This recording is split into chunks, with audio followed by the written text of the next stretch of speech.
সাংবাদিক বন্ধুরা এখানে এসেছেন, অত্যন্ত শ্রদ্ধা এবং বিনয়ের সাথে বলতে চাই, আপনাদের ভালো লাগে হুবহু আমাদের বক্তব্যটা দেবেন।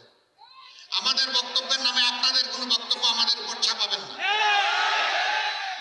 গতকাল সাতক্ষীরায় আমার উপরে জুলুম করা হয়েছে একটা মিডিয়া থেকে। আমি ঢাকায় গিয়ে তাদের কর্মকর্তাদের সাথে বসবো, আমরা কি অপরাধ করেছিলাম, তাদের কি ক্ষতি করেছিলাম, আমাদের নামে কেন তারা এই অপবাদ দিলেন।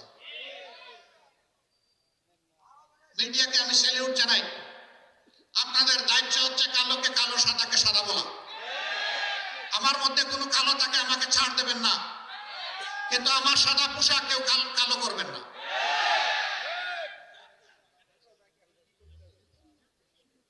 আপনারা এক সময় ভয়ে সংকোচে চাপে বিধ্বস্ত